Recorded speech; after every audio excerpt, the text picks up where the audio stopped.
Hello guys! Welcome back to my channel, Jenda TV. For today's video, ay tuturuan ko kayo kung paano mag-download ng sound effect na ginagamit natin sa ating mga videos na ina-upload sa YouTube.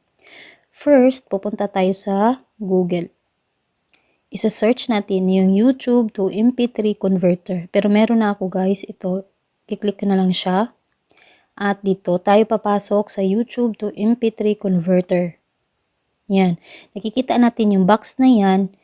Diyan natin ipipaste mamaya yung ating napiling effect na kinuha natin sa YouTube. First, labas muna tayo. Punta tayo sa YouTube. Yan. I-click natin itong sound effect.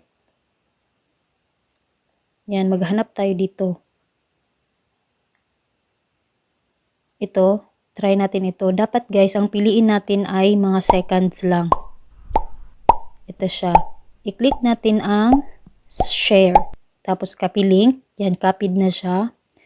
Labas tayo. Pupunta tayo sa YouTube to MP3.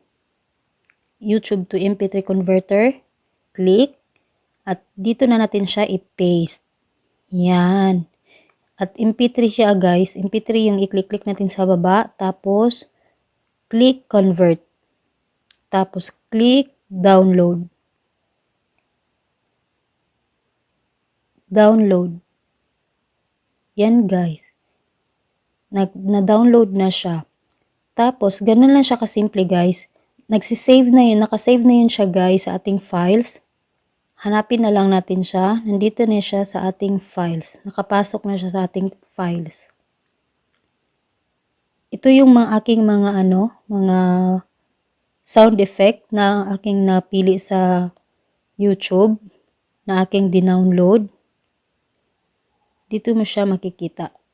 Nakasave na siya dito. Tsaka yun lang guys. Ganun lang siya kasimple. Mag-download ng sound effect sa YouTube. Punta ka lang sa YouTube MP3 converter.